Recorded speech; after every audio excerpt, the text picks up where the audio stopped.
Bueno, ya estoy grabando, voy a compartir la guía. Listo. Entonces, vamos a ver idealismo alemán, clase número 1 de filosofía.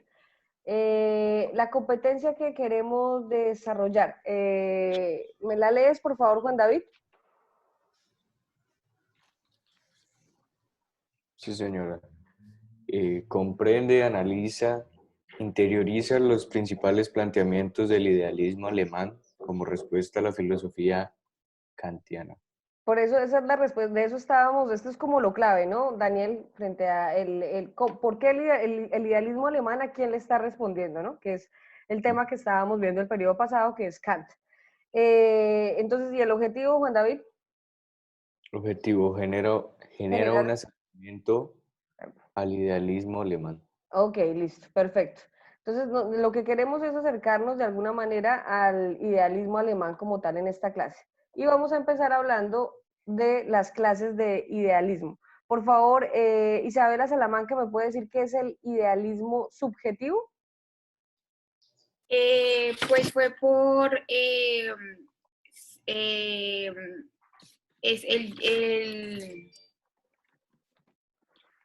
el que, el que es como desde el mismo y, o sea, tiene como una sola realidad.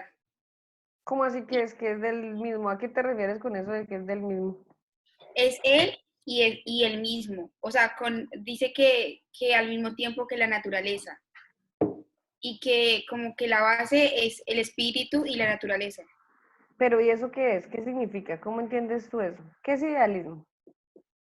Como el yo mismo, sí, como el yo mismo. Yo no veo ese concepto para nada claro. Samuel, por favor, ¿me explicas qué es el idealismo subjetivo? Bueno, el idealismo subjetivo, pues, como ya sabemos, lo creó Fichte y se Fichte, refería a Fichte Fichte. y ¿qué? Se refería a que pues, él marcaba tres puntos en la dialéctica, que era ese era su método de la dialéctica, que era la tesis, la antítesis y la síntesis. Entonces, en la tesis decíamos que el yo se pone a sí mismo, porque el sujeto se puede pensar a sí mismo y como nos referimos a que el hecho de que podamos pensar algo lo crea, entonces cuando nos podemos pensar a nosotros mismos significa que nos crea, o sea, sabemos que existimos. Después está la antítesis, que es el yo pone al no yo, todo aquello que no hace parte del sujeto, entender que el sujeto tiene un límite y que luego están las demás cosas. Y después y, bueno, la antítesis, la, bueno, la nombra también como la naturaleza, que es el sujeto y la naturaleza. Y después va la Ok, síntesis, que es la unión de las dos ideas, la tesis y la antítesis. Y ok, entonces se refiere a la unidad del yo y del no yo. Significa que el yo, todo lo que soy, y la naturaleza, que es todo lo exterior, todo lo que está fuera de mi ser, vamos unidos. Y eso, por medio de un proceso de transformación, eh, lograremos llegar a el absoluto, al yo absoluto, que va a perfecto. ser como... ajá. Eso quiere decir, aquí existe una relación muy fuerte entre este idealismo subjetivo y el romanticismo. Les decía que el romanticismo alemán y Goethe van a tener mucho que ver en pues esto se desarrolla en el mismo momento. ¿Cuál es la relación entre el romanticismo y el idealismo Profe, subjetivo?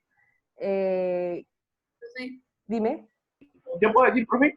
eso tiene que ver, digamos, con el tema de que, pues, yo busqué el significado subjetivo y decía que subjetivo que se basa en los sentimientos de la persona. Podría darse a eso, que Sí. digamos, sentimientos, entonces el yo mismo, y pues el romanticismo que trataba de darle como un lado más bonito a las cosas, entonces como que el yo mismo bonito, no sé, como algo bonito de mí o algo así podría decirse. No, No, no ambos, solamente eso. ambos, O sea, sí es la parte, sí, el subjetivo sí tienes razón que tiene que ver con los sentimientos, ¿cierto? Con lo que tú sientes. Pero no me dejes el romanticismo solo como lo bonito de la persona, porque recuerden que en el romanticismo, qué más hay del romanticismo? una exaltación del yo, del individuo, Exaltación, ¿cierto? O sea, es el yo, el romántico es un personaje que él piensa en su dolor, en su alegría, en su, sí, es una exaltación excesiva del yo y de la individualidad. Y esto se va a ver reflejado en esta forma ideológica de pensamiento, ¿sí? Cuando ustedes tengan la oportunidad de leer a Goethe, si lo leemos el otro año en Literatura Universal, la obra de Goethe está cargada a Hölderlin, a todos los románticos alemanes, están reclamando esta subjetividad frente a la racionalidad planteada por Kant, ¿sí? Que es todo lo contrario a esto que planteamos como idealismo objetivo. Eso, Marco. ¿Qué es el idealismo objetivo, Sebastián Fuentes?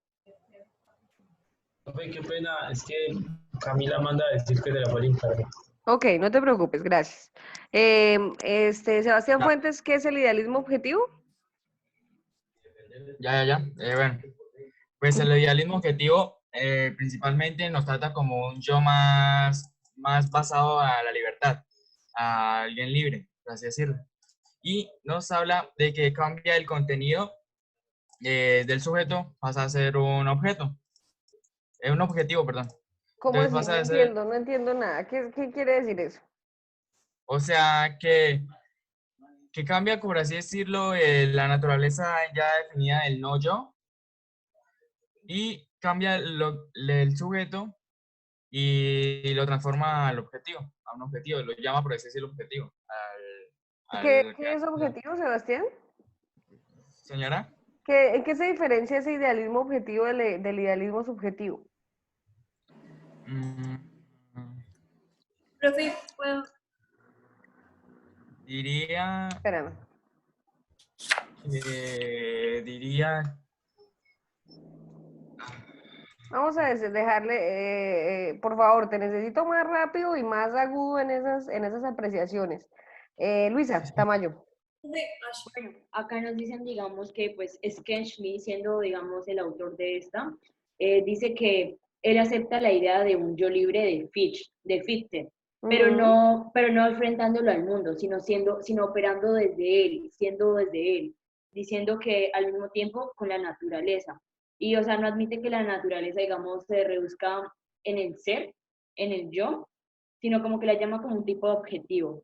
Entonces, él, digamos, como que se va con la idea, pero también dice como que desde una perspectiva más como que operando desde el mundo, o sea, teniendo que envolverse con él. Ok. ¿Qué dice Charit? Profe, pues es que, como ya te había dicho, yo busqué las definiciones y se supone que objetivo se basa más en los hechos y la lógica y subjetivo en sentimientos. Por consiguiente, podemos ver como que es el idealismo que tomaba como, pues continuaba la idea de Kant, el racionalismo, porque de algún modo se supone que el subjetivo se va a basar como más en la parte, podría decirse que racionalista. O sea, yo lo tomo así, ¿no? Que se podría como dar más a lo racionalista y que el objetivo podría darse más al empirismo, ¿sí me entiendes? No, porque es que Digamos la que crítica es hacia, la lógica y las Kant. cosas que se tienen que ver para, sí, más o menos. Es como lo entendí yo. Bueno, espérame, o sea, bien que buscan los términos, pero recuerda que no me Profe, puedes desligar solamente el término, porque los dos tienen que Sí, ver con el aquí. racionalismo. ¿Listo, Charit? ¿Qué quiere profe, decir, Laura? Háblame, Laura. y tú habías explicado algo del idealismo objetivo, que habías dicho que era objeto sin sujeto y sujeto sin, y que no podía existir un objeto sin sujeto y un sujeto sin objeto. Entonces eso Exactamente. era lo que, pues, o sea, lo que explicaba más o menos qué es, por qué es el idealismo objetivo. Eso quería decir. Ok, o sea, en esta, quiero que quede claro que en ambos estamos continuando con el racionalismo. ¿Listo, Charit? Y el empirismo también, o sea, en el sentido de que estamos en la modernidad, vamos en una... entiendo lo que tú dices de que de pronto lo subjetivo por el tema de la experiencia, ¿sí, Charit? Sí, Que le señora. daban más relación al empirismo, pero quiero que lo entendamos como que en esta la supremacía va a ser del individuo, del yo, y en esta el mundo objetivo como tal, en el idealismo objetivo. ¿Listo? Entiendo. Cada uno de los dos, pero los dos obviamente son idealismos, es decir, estamos en una corriente totalmente racionalista. Y ahora, quiero que me hables del idealismo absoluto, Susana. Bueno, el idealismo absoluto es pues de Hegel Uh-huh. y nos dice que él usa la dialéctica para poder llegar, como el proceso de la dialéctica, para poder llegar a una idea absoluta. Ujú. Entonces dice que después de hacer todo el proceso dialéctico, el absoluto llega a su resultado final, pero entonces a los 3 momentos dialécticos que mencionaba Fichte, que eran pues la tesis, la antítesis y la síntesis, él los llama de formas diferentes. A la tesis la llama unidad simple, a la antítesis oposición y a la síntesis reconciliación. Ok, listo. Bueno, aquí para entrar un poquito más en Hegel, entonces quisiera mirar esto, ¿no? Ivalu, léeme esto, por favor. Bueno, texto. Ideia inicial. Pergunta é a tese. Antítese. Nova ideia. Resposta. Junção das ideias. Conclusão. Síntese. Ok, Valeria, explícame esto. No, espérate, antes de Valeria. Bianca, explícame este juego. ¿Cómo es este? La dialéctica es fundamental para comprender a Hegel, ¿cierto? Entonces, explícame esto, Bianca.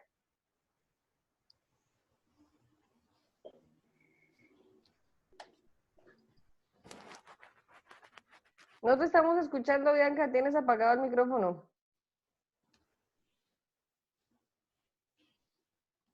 La tesis es la idea que uno tiene, la antítesis es como lo que se opone para llegar y la síntesis ya es el resultado. ¿Esto se repite permanentemente o no se va a repetir este juego dialéctico? Yo diría que sí, que permanentemente se repite. ¿Por qué? Porque es como una secuencia que se lleva y que se tiene para poder llegar al resultado. No se puede uno saltear las cosas, sino como que tiene un orden. ¿Y qué tiene que ver ahí la lucha de contrarios en este concepto? ¿Por qué la lucha de contrarios cabería aquí para entender esto?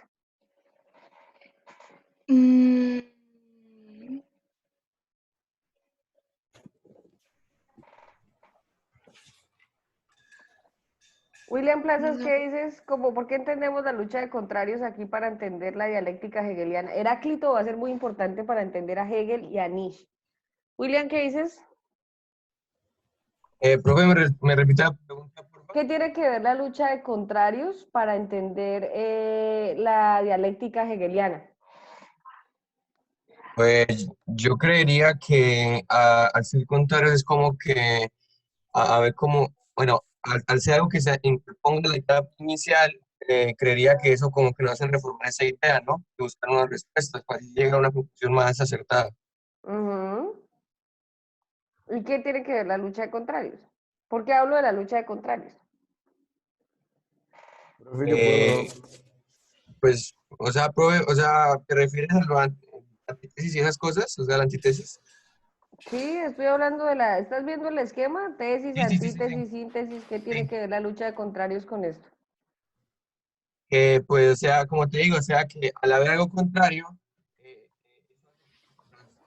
William, quédate quieto porque no se te escucha. Perdón, bro. Como al haber algo contrario, ¿sí me van a entender?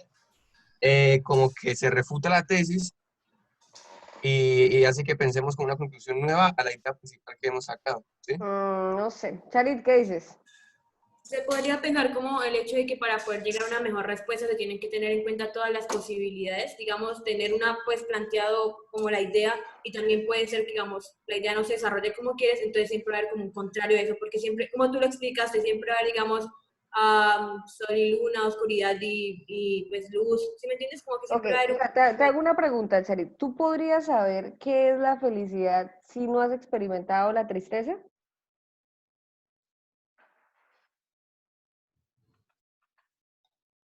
No. Porque es que No. si vivimos siempre en un estado de felicidad, diríamos, yo siempre soy feliz, pues no encontraríamos la diferencia entre la felicidad y otra cosa, sino que sería un estado permanente, ¿sí? Imagínense ustedes, o recuerden, porque sé que todos hemos pasado en nuestra vida momentos en los que hemos tenido que llorar por algo.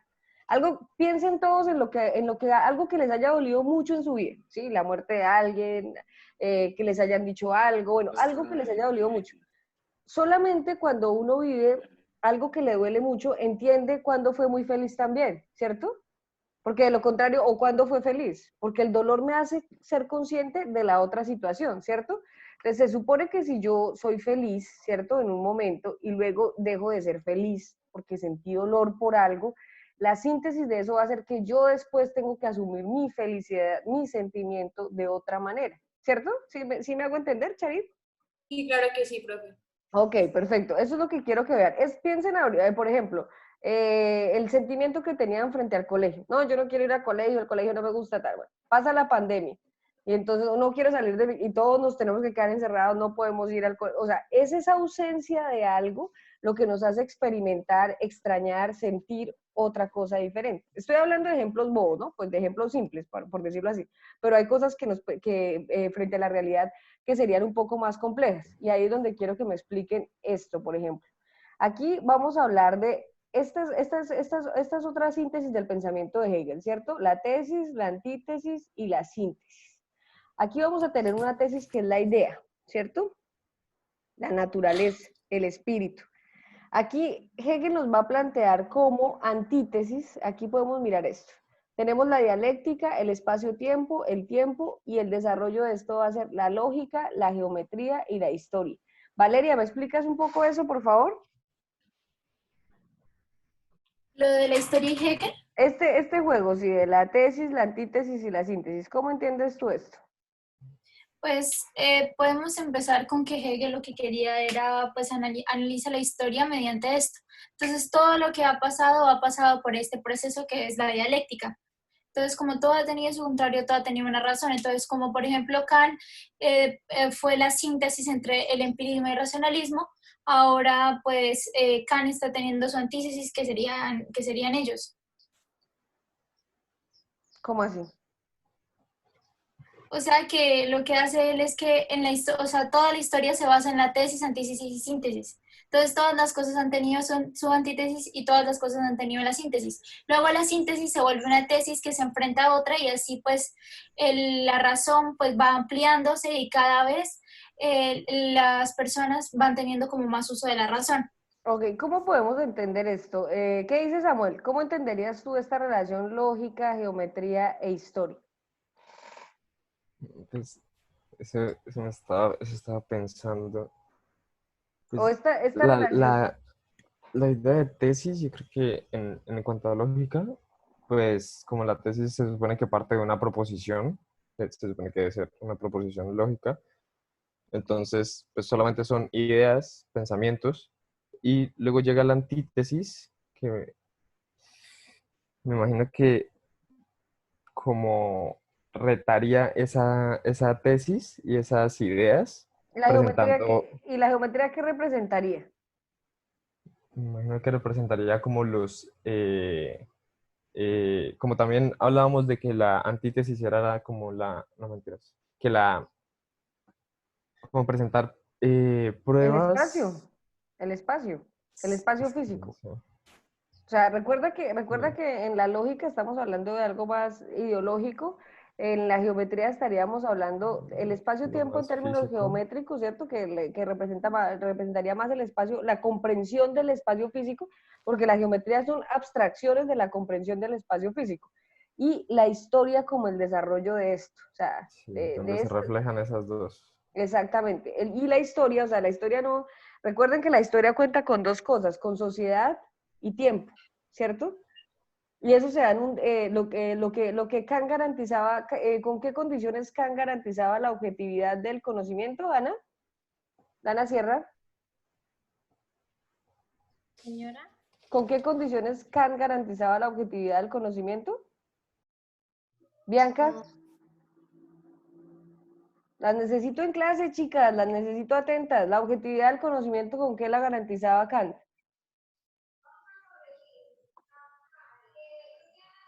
Charit, ¿con qué las garantizaba Kant? A ver, espérate. La objetividad del conocimiento, ¿con qué la garantizó Kant? Susana. Creo que es tiempo y espacio. Tiempo y espacio, claro que sí, porque toda realidad, o sea, no cabe en la pura subjetividad de la conciencia porque toda realidad se da dentro de un tiempo y un espacio determinado, ¿sí? Solamente que Hegel va a empezar a hablarnos, entonces, bueno, nosotros vamos a comprender la realidad es fenomenológica, la vamos a comprender históricamente. ¿Listo? Y en cuanto a la idea absoluta, aquí este juego, por ejemplo, idea, naturaleza, espíritu, ¿cómo lo entendería Daniel Guerra?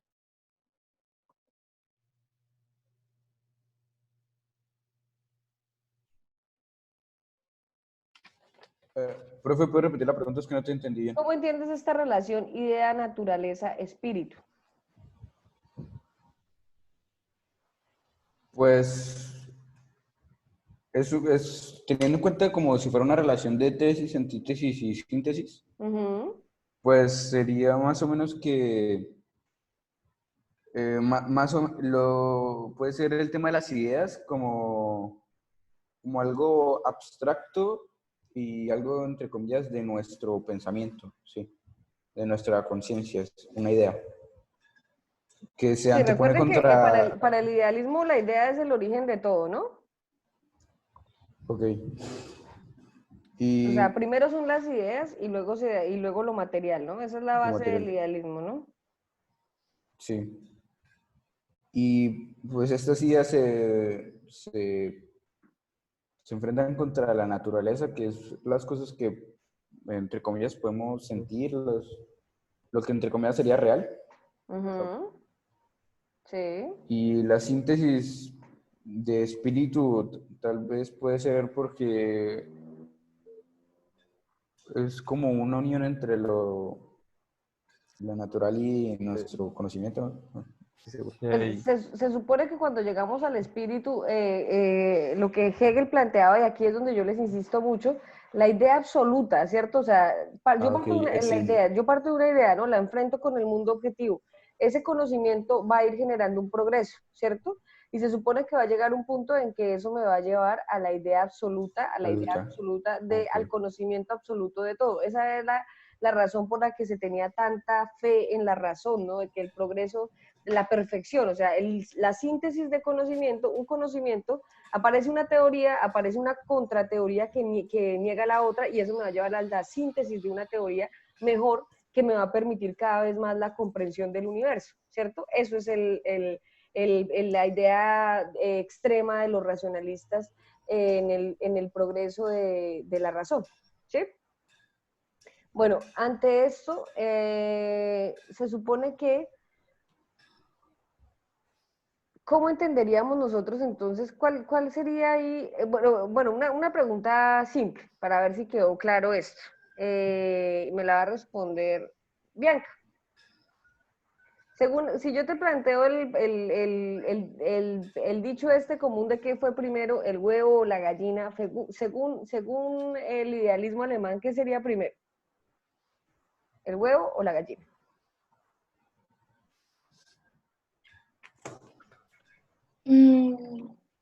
Yo diría que... Espérame, profe, la pienso ya. Necesito que estén rápidos en la clase, ¿no? Que estén todo el tiempo ahí pensando. La gallina, profe. No, el huevo. No, la gallina, porque nosotros sabemos que las gallinas ponen los huevos. El huevo por lógica. Sí, profe, hoy. El huevo. El huevo. ¿Cómo así que por lógica? Bueno, no. Sería no Isabela. relacionando. Yo creo que hay que Sería anteponer más como que... Espérame, como Isabela, tesis ¿cómo así que por la lógica? gallina. Pues porque primero, pues, por lógica, primero va el huevo. Y ya después va que la geometría es como el espacio, que ya sería, creo que la gallina. No sé, pienso yo. No, pero La gallina representaría ¿cómo va a haber un huevo si el no hay una sujeto. gallina que lo ponga?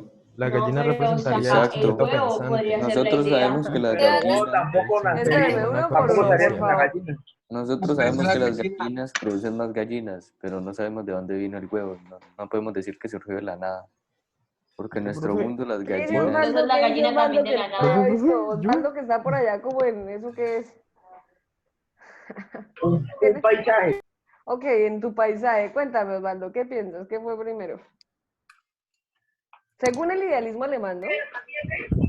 Sí.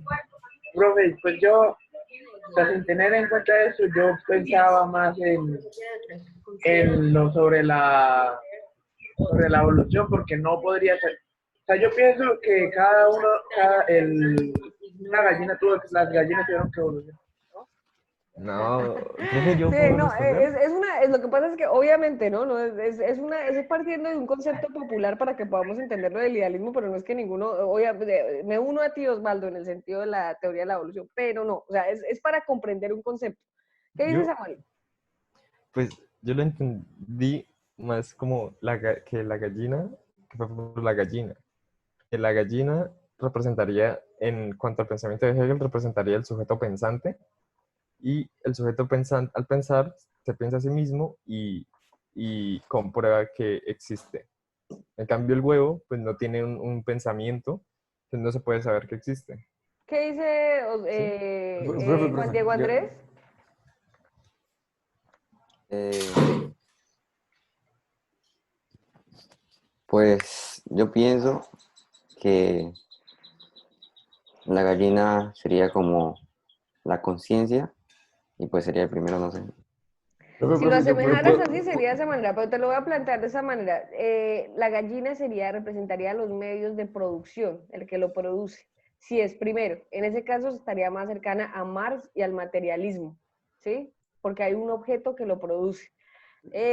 Si lo pensamos desde el idealismo, el huevo sería primero, sería la idea, no el medio de producción, sino la idea como tal.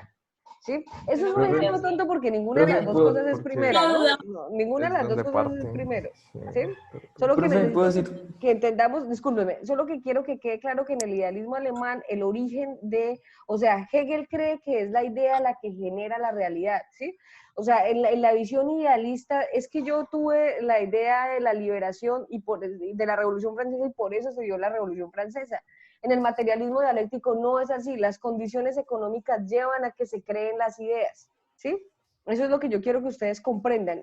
Para Hegel es la idea la que crea la realidad, mientras que para Marx son las condiciones económicas las que crean la realidad. La idea va a tener un sobrepeso. Y esta idea es una idea que tiene un carácter dialéctico, ¿sí? Va a jugar siempre de esta manera. Y por eso el desarrollo de la historia, si es dialéctica, el desarrollo de la historia es el que nos va a llevar al conocimiento total de esto. Bueno, hoy teníamos que trabajar otras cosas, pero pues no nos queda, realmente es un poco complejo entender esto. Entonces, lo importante es que esto quede claro, ¿sí? En la próxima clase les voy a dejar un espacio para que desarrollemos la guía. ¿Listo? Profe, una cosita que Juli pide como que excusas porque no pudo entrar que por el internet. Entonces que me dijo que te dijera. Ah, listo, perfecto. Profe, Señora.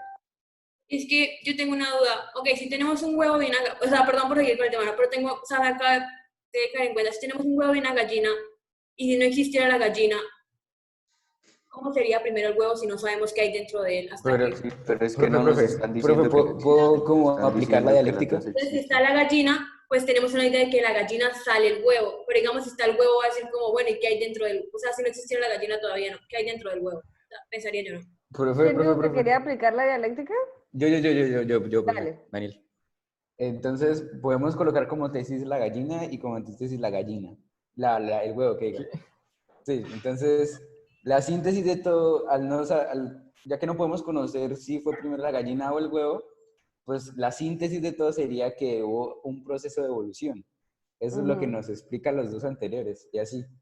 ¿No serviría algo así? No Yo sé. quiero. Profe, No yo sé, quiero. porque es que, bueno, recuerden que ninguno de los dos fue primero, solo que esta pregunta nos pone a pensar cómo concebimos, bueno, o sí, obviamente sí parece un enunciado simple, pero lo que pasa es que la evolución no podría ser la síntesis, porque la evolución en sí misma es un proceso de síntesis. Profe, ¿puedo decirle algo, ¿Entender? Chari? Sí.